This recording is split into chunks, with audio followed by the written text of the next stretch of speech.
Today's episode is sponsored by Relief Factor. Pain from everyday living, exercise, or just getting older is one of the leading causes of trips to the doctor and sleepless nights. It interferes with daily activities and can even keep us from spending time with the people we love. If you have everyday pain, it stands to reason you need something you can feel comfortable with taking every day. That's why doctors invented 100% drug-free Relief Factor. Now, tens of thousands of customers are using Relief Factor every day to become mostly or completely pain-free. 100% drug-free Relief Factor features 4 key ingredients that each work on a different metabolic pathway to support your body's natural healing processes to respond to pain and inflammation. Now, you can try Relief Factor too. The 3-week quick start, which is a retail price of almost $70, is now available to our listeners for just $19.95. Head to the link in our show notes to find out more. Start your journey to better health and less pain today with Relief Factor. The Oracle Network.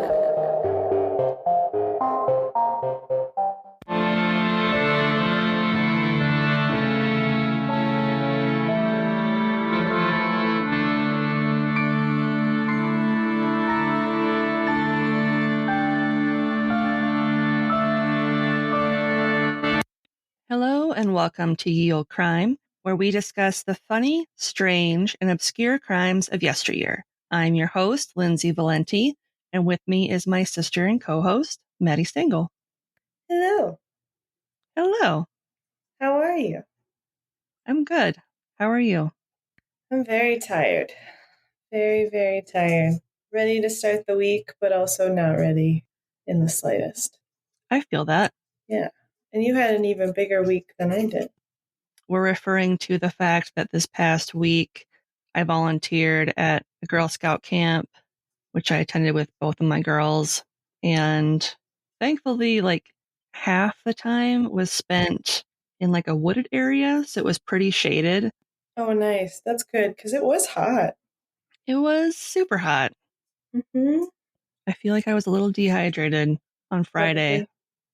And I overheated a bit when we were running errands on Saturday and then took a nap so I could feel better. Yeah, that makes sense. I still don't feel 100% hydrated, but I'll get there. Yeah. I'll get there. So yeah. But enough about being in the wilderness. Let's talk about crime. Crime. Our favorite. This is the week before our birthday month. Yep.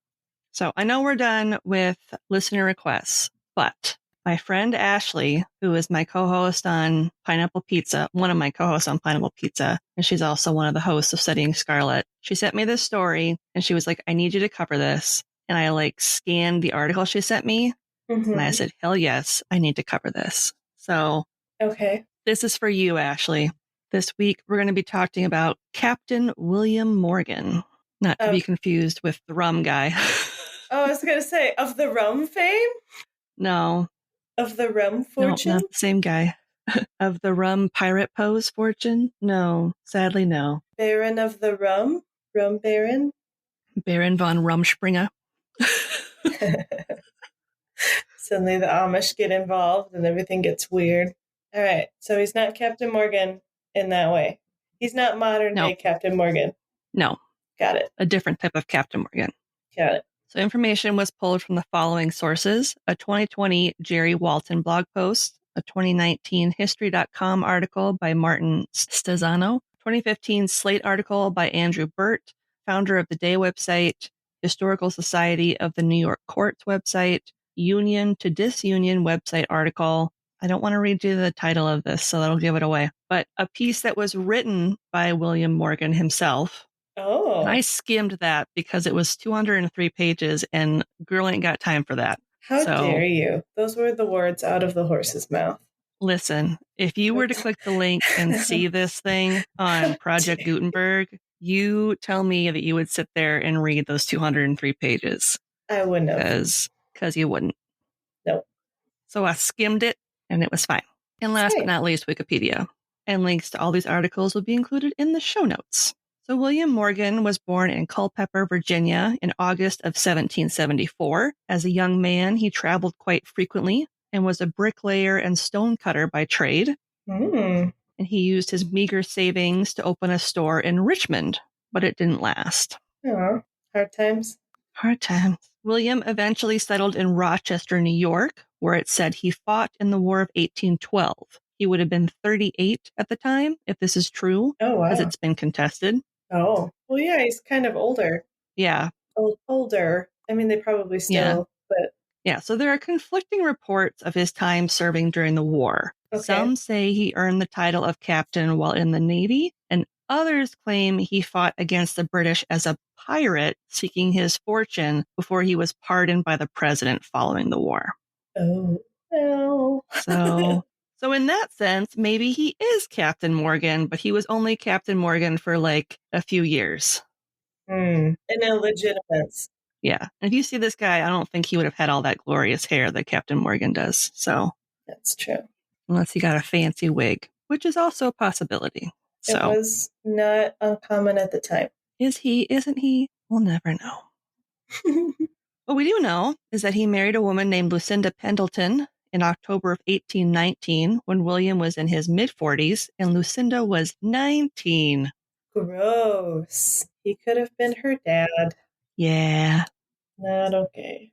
The pair had 2 children together, Lucinda Wesley Morgan and Thomas Jefferson Morgan, and I couldn't find the years of their births or really anything else about them.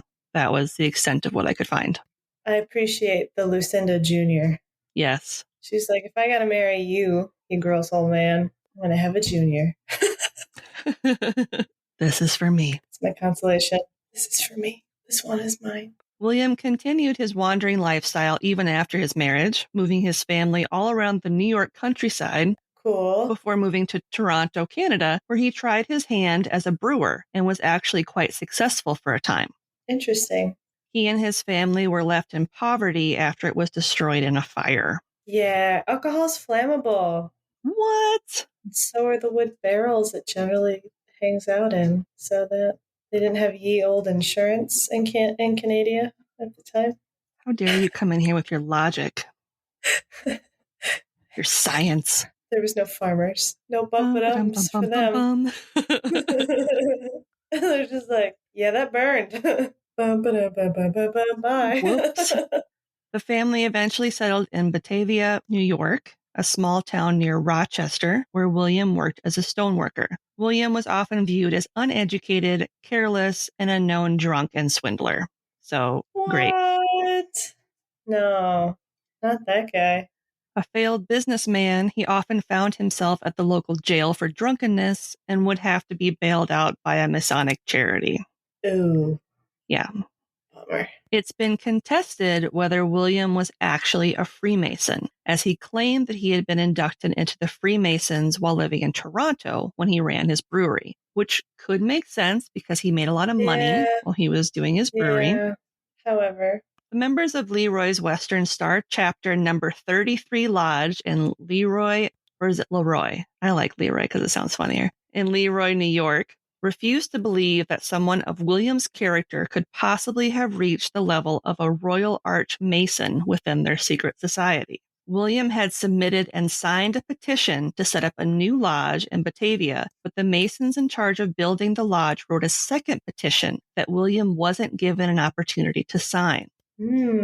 It was this petition that was submitted to the Grand Chapter, and when the Batavia Charter was granted, William found that his name wasn't listed amongst the members. Ouch. It's kind of harsh. Yeah. Pissed by how he was being treated by the members of the local lodge, William decided to write a tell-all book regarding the real practices and beliefs of the Freemasons. Oh, snap. Okay, that escalated quickly. Real quick. Yeah. Oh, no. Yeah. The timing of this tell-all couldn't have been more perfect. During the quote-unquote era of good feelings under President James Monroe, the secret society began to come under suspicion, and many developed a mistrust of Masons in general. Following the deaths of the last of the Founding Fathers, which were Thomas Jefferson and John Adams, who both died on July 4th, 1826, many were unclear how democracy would play out, as many of the founders had also been Masons. Interesting. Yeah, okay. William made the acquaintance of a man named David Cade Miller, a publisher of Batavia, New York's Republican Advocate newspaper. During the summer of 1826, the pair bonded over their mutual hatred of Freemasonry. Fun. Nothing spells friendship like bonding over something you hate. Yes, which they believed stood for everything that was wrong with elitist society in modern-day America. I smell history repeating. What? Over and over. So the pair decided that they would work together to expose the organization and all of its secrets to the world. I don't know, but for me, it's like Mean Girls when they found the burn book, and they're gonna expose everyone. They're gonna expose them for like, look at how horrible they are. Granted, they could have been like really horrible, but yeah, not Tina Fey level. Yeah. But. So William was guaranteed a quarter of the profits made, and other backers of the book, who included David Miller himself, John Davids, who was William's landlord, and Russell Dyer, entered into a $500,000 bond with William to guarantee that his book would be published. How much would that have been? So $500,000 in 1826 would have been... To guarantee that the book be published. Was published would be $13,722,000 today. Whew. Yeah, that's no chump change, especially considering like right before this, he was known as like the broke town drunk. Yep. So going from super poor to 13 million, it'd be hard to change your path. Yep. So for context, Freemasonry has been around for centuries and started in England and Scotland sometime in the 1500s as a simple trade organization of local stoneworkers. Over time, it took on a more philosophical lens, and a sense of reason and dedication to deism began to become more of the focus. Science! Science! Science, the pursuit of knowledge, secret knowledge. Oh, the secret. The belief that enlightenment can be achieved through the observation and study of the Bible rather than miracles or revelations became the focus, and this fraternity would soon expand around the globe. Its ceremonies and rituals taking place completely in secret, although outwardly the organization was said to be about civic mindedness, communal learning, and religious tolerance. I feel like there should always be a little asterisk at the top. Yep. For cis white men of certain stature at the time. Yes. Which leads me to my next point. Except the Catholics. You are not welcome.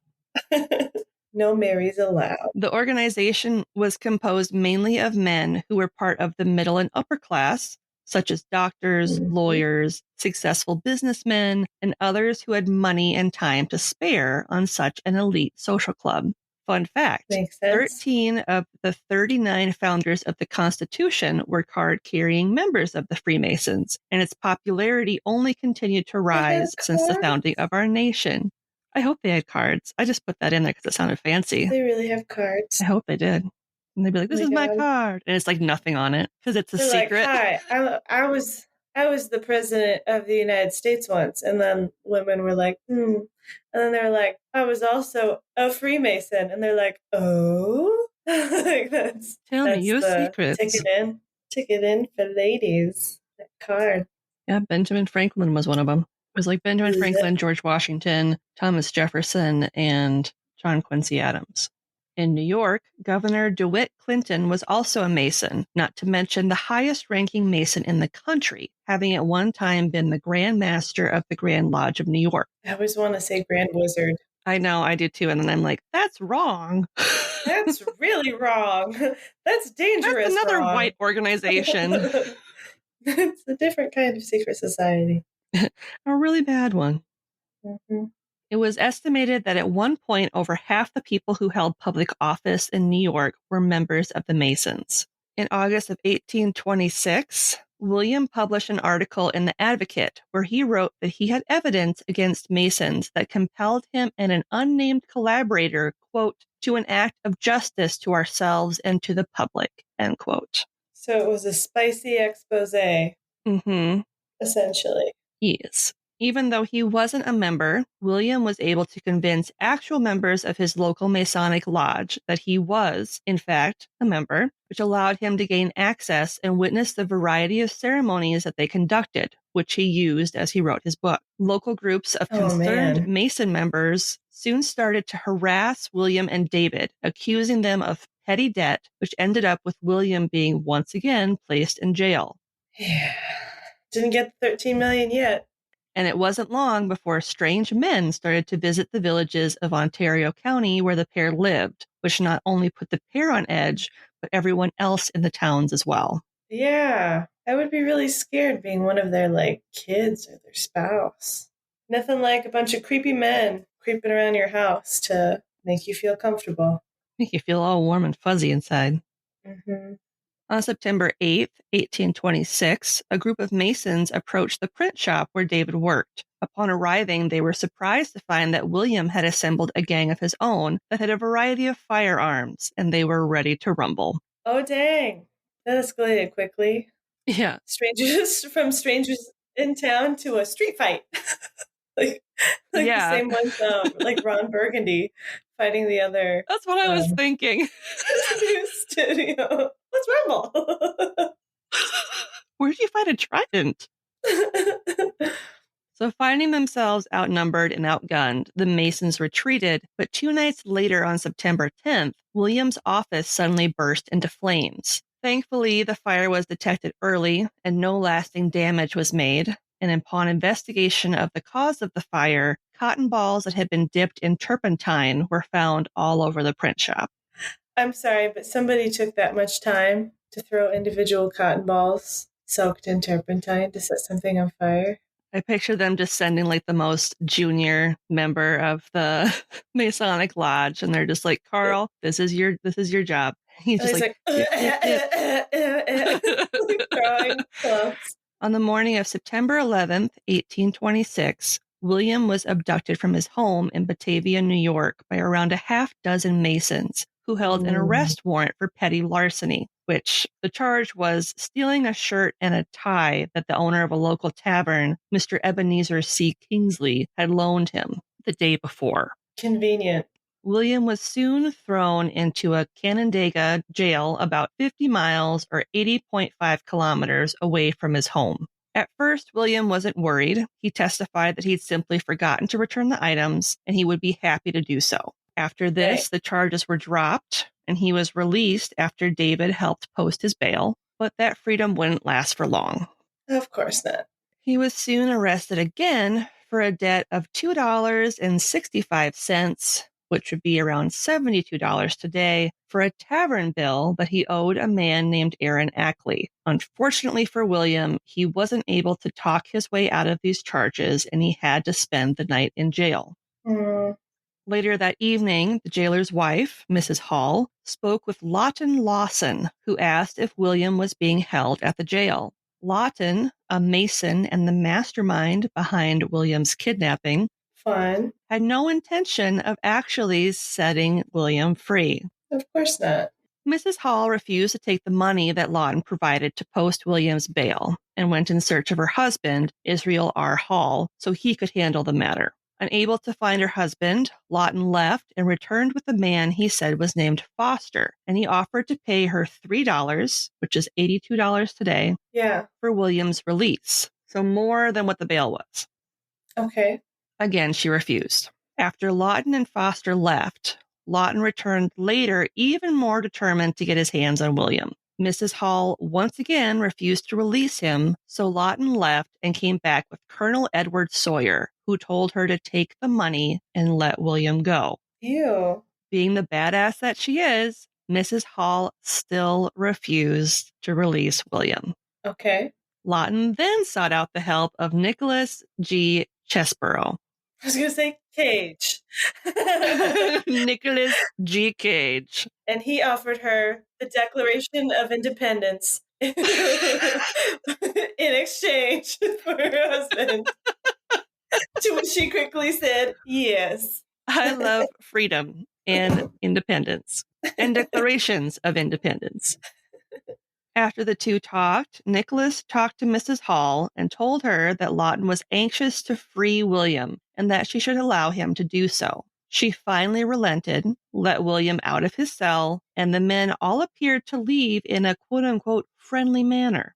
Mm-hmm.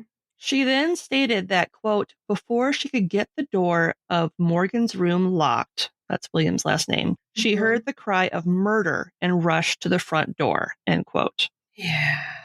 Mrs. Hall is quoted in the Middlebury Free Press as stating the following, quote, Morgan was in the middle and evidently struggling to get free. His hat was off and he was struggling to get away. The other two had hold of him by his arms and to all appearance were dragging him along. While they were passing on to the east, she heard a rap on the curb of the well and about the same time heard the cry of murder once or twice, end quote. Oh, that would make you feel good. No. After his release, William was forced into a waiting carriage, and witnesses claim that he was screaming murder as he was dragged away. This would be the last time that anyone saw William alive. That's so sad. Although many rumors circulated regarding what happened to him, none really know what became of William following his abduction. The most widely accepted account is that he was taken in a boat to the middle of the Niagara River, thrown overboard, and drowned. Another version claims that he was paid a large sum of money to not publish his book and then disappeared, quote unquote, into another country. Yeah, the usual route. Yeah. One group of Masons claimed that William wasn't dead, but had been paid $500, or about $13,722 today, to leave New York and never come back. There were some claims that he was seen in other countries, but nothing that could be substantiated. The carriage that had been used to abduct William arrived at Fort Niagara 2 days after his abduction, and it arrived on September 13th, 1826. No one saw him leave the carriage, but they know that's the carriage that he was in, because everybody else who had abducted him was in the carriage. Fun. So he's the only one who left the party early. Mm-hmm. William wasn't the Masons' only target. David soon found himself being hounded by Masons as well. On September 12th, around 70 armed Masons gathered at a tavern while a police constable attempted to arrest David on questionable charges. The constable took David to Leroy, a nearby town, but David was soon joined by his lawyer and an armed posse, who took him back home to Batavia after the charges against him fell through. Oh. With this failure on the Masons' part, the story of David's arrest spread like wildfire amongst the villages and towns near Batavia. Loose ends, like William's family, would paint the Masons in a horrible light, considering Lucinda now had to find a way to support herself and her 2 children without her husband.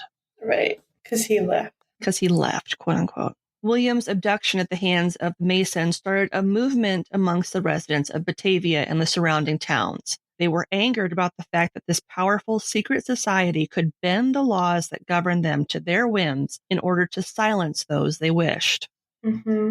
Shortly after William's disappearance, David published William's book, quote, in the absence of the author, who was kidnapped and carried away from the village of Batavia on the 11th day of September, 1826, by a number of Freemasons, end quote.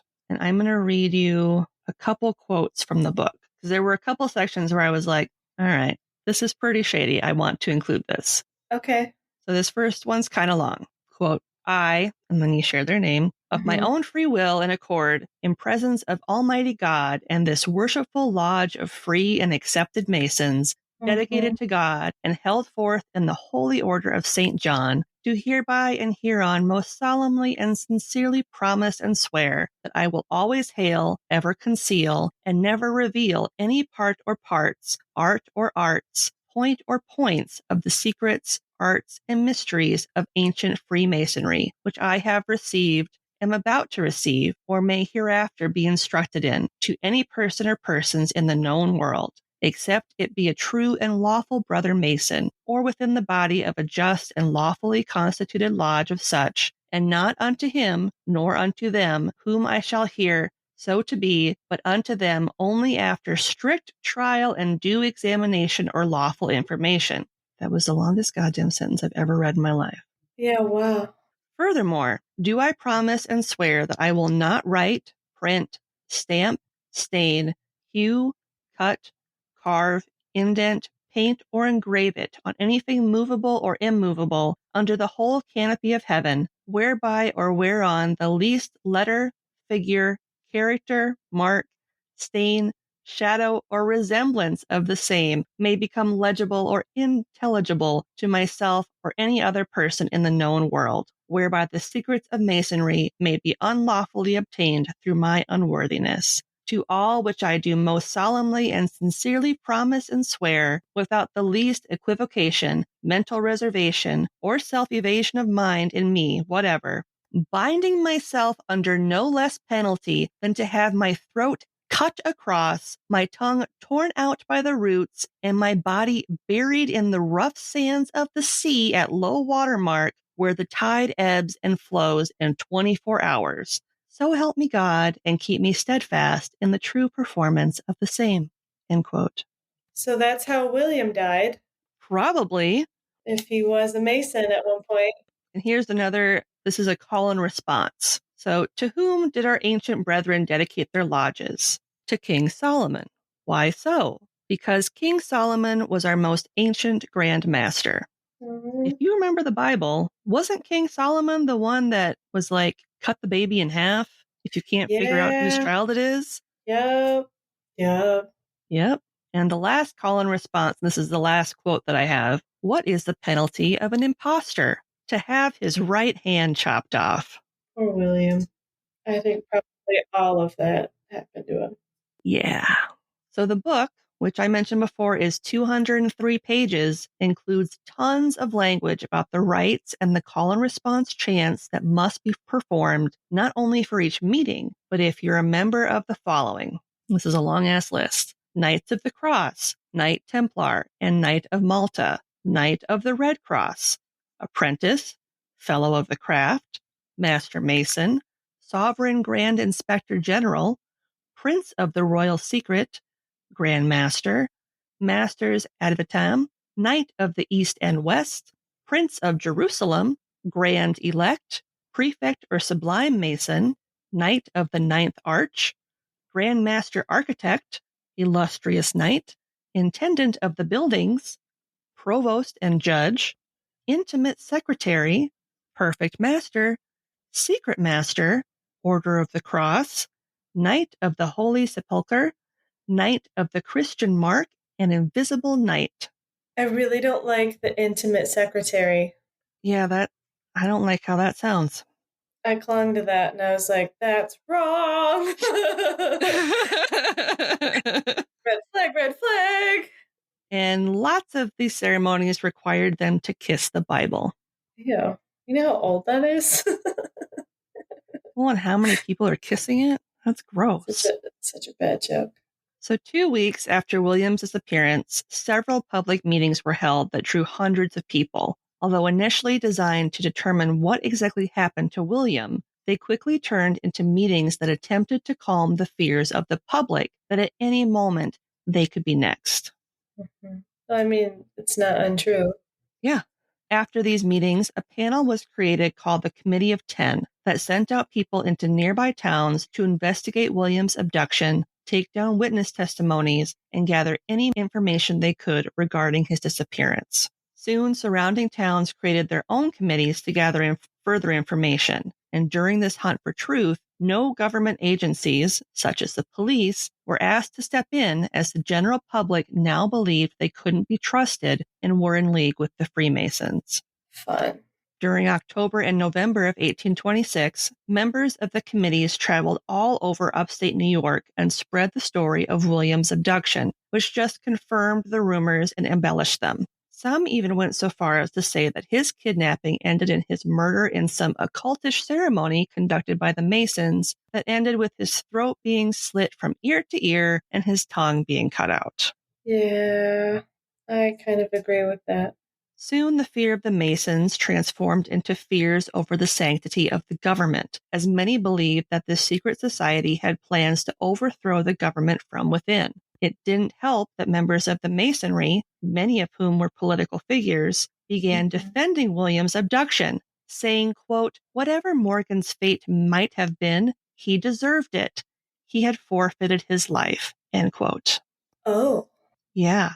Oh, that's really gross. It wasn't long before the public were demanding justice for William, and in October, a group of Masons were indicted for rioting and assault in their attempt to have David thrown into prison following William's abduction. In November, another 4 members were indicted for conspiracy to kidnap William. At least that was even able to get done. I'm actually really surprised. Yeah. Well, you have enough people pissed off, shit's going to happen. Yeah, I suppose. In January of 1827, a trial was set in Canandaigua, New York, against the 4 members who conspired to kidnap William: Lawton Lawson, Eli Bruce, who was the one that went by the name of Foster, Colonel Edward Sawyer, and Nicholas G. Chesborough. They were each sentenced to pretty lenient terms, ranging from 1 month to 2 years in prison. What? Lenient terms? With the charges only being for taking William against his will from one place to another. The Buffalo Emporium paper noted, quote, Lawton Lawson was sentenced to 2 years imprisonment because he was the mastermind. Nicholas G. Chesborough had 1 year's imprisonment. John Sheldon had 3 months imprisonment. And Edward Sawyer had 1 month's imprisonment, all in the country jail, end quote. So annoying. And although the public felt justice hadn't been served, one sense of justice came in the form of the closing statement read by Judge Enos T. Throop. His description of the men's punishment would go on to be reprinted in newspapers across the state, starting by saying that their crimes were, quote, daring, wicked, and presumptuous, end quote.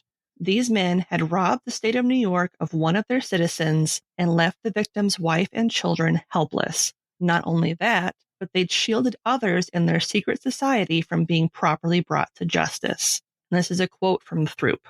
Quote, Your conduct has created in the people of this section of the country a strong feeling of virtuous indignation. The court rejoices to witness it, to be made sure that a citizen's person cannot be invaded by lawless violence without its being felt by every individual in the community. It is a blessed spirit, and we do hope that it will not subside, that it will be accompanied by a ceaseless vigilance and untiring activity. We see in this public sensation the spirit which brought us into existence as a nation and a pledge that our rights and liberties are destined to endure, end quote.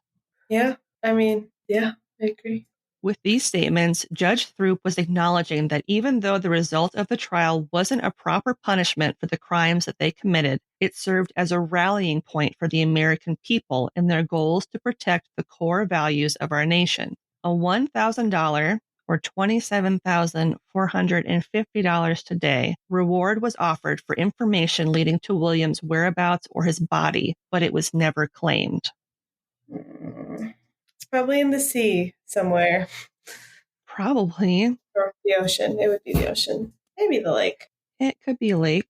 In an era when industrialization was rapidly changing the American landscape and the population boom of incoming immigrants was overloading eastern cities, many citizens were terrified of what all these changes in labor would mean for their livelihoods. The Masons became an easy scapegoat for people's fears, and in February 1827, a meeting was held by the towns of Batavia, Bethany, and Stafford, where they all resolved to no longer support any members of the Masonic fraternity in any elections moving forward. Wow. Yeah. That's a statement. Many Masonic political figures soon found themselves under attack, and not only that, but Masonic-run newspapers also began to feel public backlash. In fact, a meeting conducted by the towns of Pembroke and Alexander made a joint resolution to, quote, discourage the circulation of any paper, end quote, that refused to cover the events of William's kidnapping and the resulting trials. Which would probably have been all of those. Yeah. They wouldn't have wanted to run that. In February 1827, 5 months after William's disappearance, the anti-Masonic political party was born. Oh, damn. This gets crazy. Okay. By the end of the year, the party would dominate the polls in New York, electing 15 members to the New York legislature. In a surprising move, John Quincy Adams, who was the sitting president in 1828, declared that, quote, I am not, never was, and never shall be a Freemason, end quote. Dang. Yeah, which propelled the anti-Mason political party and the movement into the national spotlight. In the 1828 elections, the anti-Masons party swept the nation. Candidates would sit in state legislatures, become the first third party to send candidates to Congress, and elect half a dozen members to the House of Representatives. Has something like that ever happened again? Like that is quite the feat to have a third party like that just get that much of anything. Yeah, it's pretty crazy. Yeah. In October of 1827, a decomposed body washed upon the shores of Lake Ontario, and many believed that it was in fact the body of William Morgan, even though another man had gone missing around the same time, a Canadian named Timothy Monroe. The body was buried as belonging to William Morgan. It wasn't long after this that Sheriff Bruce, who had been the arresting officer for William, he was the constable that went in and grabbed him, was removed from his post as sheriff and tried for taking part in William's kidnapping. He was sentenced to 28 months in prison for holding William against his will. Jeez. The anti-Masons became a force to be reckoned with, especially following the 1828 election in which Andrew Jackson, a proud Mason himself, was elected president. Not only could the anti-Masons make real change in government on a state and national scale, but they also had an enemy in the White House that they wanted to defeat. In November of 1829, Elihu Mather, who was one of the founders of the Batavia chapter of the Masonic Lodge, was indicted for conspiracy to kidnap and abduct William Morgan. The trial lasted 10 days, and Elihu was eventually acquitted of all charges. But he was one of the ones that submitted the second charter, so William wasn't on it. Right. Convenient. Yeah. On September 11th, 1830, 4 years after William had been abducted from his home, the anti-Masons held their first national convention in Philadelphia. Delegates came from all over the country, including such states as New York, Massachusetts, Connecticut, Vermont, Rhode Island, Pennsylvania, New Jersey, Delaware, Ohio, Maryland, and Michigan. Yeah, so that whole pocket. Yeah. So the problem with the party was that many of its members refused to compromise their beliefs in order to align themselves with other political parties who opposed Andrew Jackson. So because of this, they refused to nominate a presidential candidate for the 1832 election, and instead held a national convention in September 1833 that would become the basis of what political nomination conventions look like today. Oh, way to go, guys. Those suck. Ruin things. By 1831, tensions between the moderates and the radicals of the anti-Mason party were growing to a fever pitch. In 1832, the party believed they had found the perfect presidential candidate in William Wirt, who was a former attorney general and a Virginia politician. Okay. Wirt was devoutly religious and had once been on a short list of Thomas Jefferson's to become his political heir in the party.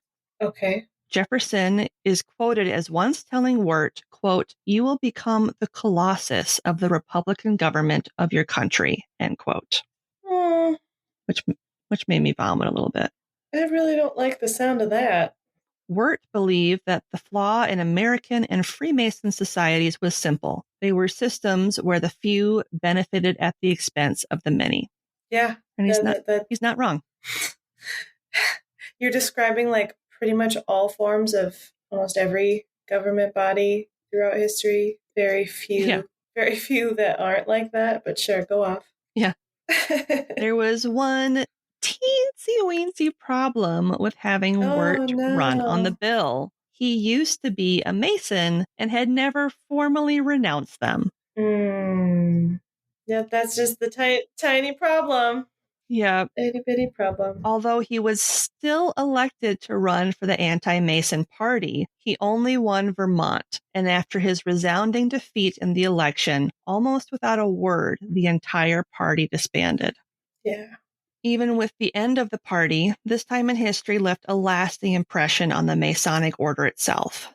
During the short time that the movement lasted, which was roughly from 1826 to 1834, many Masons across the country denounced their membership and hundreds of lodges closed their doors forever. In New York State alone, around 400 lodges, or 2/3 of the ones in operation, became virtually extinct overnight. Yeah, that makes sense. By the 1840s, the movement had died officially. That doesn't mean that members of the anti-Mason party didn't go on to become successful. Millard Fillmore, a member of the New York branch of the movement who had been on board since the very beginning of the cause, was elected president in 1850, and William Seward became Abraham Lincoln's Secretary of State. And when it comes to the tale of William Morgan, no one knows for sure what became of him. There are theories that he was murdered, that he assumed a new identity and moved to Canada. Doubt it. And even that he was executed pirate style in the Cayman Islands. Too expensive. Yeah. To this day, the mystery surrounding his disappearance has never been solved. Sad. However, in 1848, a man named Henry L. Valance, who was a Mason, allegedly confessed on his deathbed that he'd taken part in the murder of William. He confessed his crime to Dr. John L. Emery, that, quote, Morgan met a watery grave when he was dumped into the rapids of the Niagara River and swept over the falls. He made no remonstrances, nor offered any resistance, his demeanor and acts being in all respects those of a man who has nerved himself boldly to meet a certain doom. We bound his hands behind him and placed a gag in his mouth. One of our number marched a few yards in advance and was followed by myself and the other associate, between whom walked Morgan. We each had a hold of one of his arms above the elbow. A short time brought us where the boat had been placed. The night was pitch dark and we could scarcely see. Having arrived at a place sufficiently removed from the land, the rowers ceased. In the bottom of the boat lay a number of heavy weights, all tied together by a strong cord. This cord I took in my hand and fastened it around the body of Morgan. Then, in a whisper, I bade the unhappy man to stand up, and after a momentary hesitation, Morgan was standing with his back toward me and apparently looking into the water. I approached him and gave him a strong push. He fell forward, carrying the weights with him, and the waters closed over the mass. End quote. I hate it. Yeah. As for William's widow, it said that Lucinda went on to marry a man named George Washington Harris. I could not find an exact date of when they married, but I know that at some point during their marriage, they divorced. And this is insane, and I swear to God, I'm not making it up. She went on to become one of Joseph Smith's, the founder of the Latter-day Saint movement, many wives. No. Yes. Oh my god. And that they married sometime in 1838, making her 37 years old. Lucinda died sometime in 1856 in Memphis, Tennessee at the age of 53. That's so young. I think she was his third or his fourth wife of the many wives that he ended up marrying. Gross. And lastly, on September 13th, 1882, a monument was erected by the National Christian Association in memory of William Morgan. The inscription reads, quote, Sacred to the memory of William Morgan, a native of Virginia, a captain in the War of 1812, a respectable citizen of Batavia, and a martyr to the freedom of writing, printing, and speaking the truth. He was abducted from near this spot in the year 1826 by Freemasons and murdered for revealing the secrets of their order. The court records of Genesee County and the files of the Batavia Advocate kept in the recorder's office contain the history of the events that caused the erection of this monument. End quote.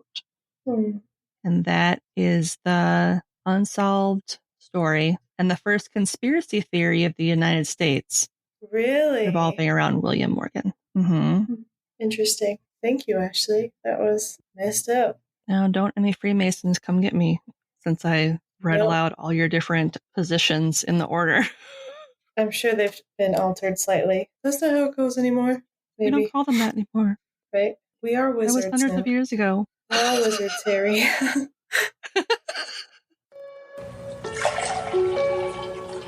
Hello, twisted humans. Do you find yourself wanting to know more about the latest murder, conspiracy, cult, or haunting? Then this is the podcast for you. We're bringing the most intense stories that will keep you up at night. Join us every Tuesday for a glass of wine and a dose of true crime. I'm Alicia. And I'm Sierra. And this is Twisted and Uncorked. And this week's podcast plug is the Twisted and Uncorked podcast by our friends Alicia and Sierra. The pair are best friends from Nashville, Tennessee and Vancouver, Canada, and they share stories that are either unsolved, conspiracies, disappearances, or hauntings. Ooh. They release new episodes every Tuesday. They also share a new wine or sangria recipe each week as a nice pairing for every case they cover. Awesome. So if you like to hear stories that are a little twisted, I encourage you to check out Twisted and Uncorked. Promise you won't regret it. Yeah. And this week's listener question comes from the Cherry Avenue True Crime podcast. Okay. And they want to know, where do you come up with all your funny memes? Oh, that's you. And who is the talent there? That's me. That's you 100%. Actually, funnily enough, my friend Carol, she was like, who runs your socials? Like your Instagram? And I was like, oh, that's all Lindsay. And she was like, she is the coolest person ever. Like, she's so funny and I love her stuff. And I was like, I gotta tell her that. So I was like, yeah, I saw her. She's a social media marketing guru, all around funny lady. Yeah, I find a lot of the memes on Reddit now that I've released my trade secret, and sometimes on Tumblr. Yes, I still use Tumblr. I'm looking at you, Josh. You made fun of me. Rude. Adults can use Tumblr. Yeah, they can. Where do you expect all the emo kids to go? Right? We need the darkest, deepest corner of the internet to express ourselves. Where do you think I find all my awesome Loki gifts? Where are you? Tumblr. So what's something good you'd like to share this week so I can stop talking for a few minutes? Sure. Something good this week. It's good and it's a bittersweet kind of good. This week was my last week at my job at the university, and it was good because I actually got to see some people that I haven't seen in a year and a half. And we talked about meeting again soon when I'm able to move back closer to the cities. But I start a new job tomorrow and I'm really excited. I'm petrified, and they gave me like a shiny new computer. It's thrilling and intimidating at the same time. So I think I'll be good. It just, first day needs to happen, you know, like your first day at yeah, new I get school. that. The first day jitters. Yeah, I definitely it is. It's like starting. It's like starting at a new school, and you're like, I hope everybody likes me. Yeah, where am I going to sit with at lunch? At my virtual lunch. Yeah. That's awesome. That's how I feel. What about you? What's a good thing? So it's both a good thing and a bad thing. So it's a thing that happened that had a good ending. Okay. So this past week, I got my kayak, and it's it's like an origami kayak. So we took it out for its maiden voyage last night on Comfort Lake by us, which is a pretty like quiet lake. And I assembled it myself. Everything looked good. I got in it, and it was pretty, I felt very low to the water, like very close to the water, which I'm a little uncomfortable with. Right. But it rode fine. Yeah. So I was like 2/3 of the way around the lake when I heard a snap. And fun. And then my butt started to get very wet. And I was like, fuck, something's not right. Mm-hmm. So I started trying to figure out like what happened without like turning around too much in the kayak. Right. To create more water. And I couldn't figure it out. And then, of course, at that point, like a speedboat went by like close enough to me where like the waves came up. And because of the motion of like the waves hitting my kayak, it started to like fill up even faster.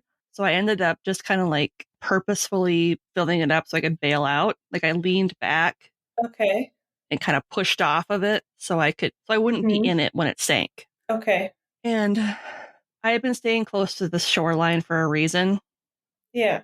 And thankfully, like I was able to stand up in the water to bail it out. I was wearing my life jacket because I'm not an idiot. And I figured out what had happened. So I fixed it. But I was like out there by myself for like 10, 15 minutes before people that were with us, like Thomas and the girls, and then one of our friends' daughters, like found me. Oh, man. So, but during that time, I had fixed it, and then like rechecked everything to make sure that it wouldn't take on water again, and I'd gotten the bulk of the water out of it. It was a huge cluster, but it's a good thing because I was able to fix the problem. I didn't freak out when I had to bail out, even though I am terrified of open water. Yeah. So yeah, I'm proud of the fact that I kept my cool and was able to figure it out. And that before I even was going to bail, I made sure everything was properly secured to the kayak so it wouldn't sink or float away from me when I bailed. So I kept my cool. That's awesome. Let's shut her down. You can find us online at eocrimepodcast.com. We're also on Twitter at eocrimepod and on Instagram at eocrimepodcast. You can find our episodes on YouTube. And if you'd like to send us something in the mail, We love mail. you can. We're like blue. We have a P.O. box. Heck yeah. We just got a letter. We just got a letter. Not going to sing this song anymore because I don't want to get sued. Woo! Yay. But you can write to us at Ye Olde Crime Podcast, P.O. Box 341, Wyoming, Minnesota 55092. You can also email us at yeoldecrimepodcast@gmail.com. Send us your questions. Anything else fun you'd like to send us? Next week marks our birthday month, so hashtag Team Trampoline. I'm waiting for you guys. Just saying. Yep. It'll fit in the P.O. box. We'll make it fit. We'll make it fit. I feel like we need to make a Team Trampoline merch item.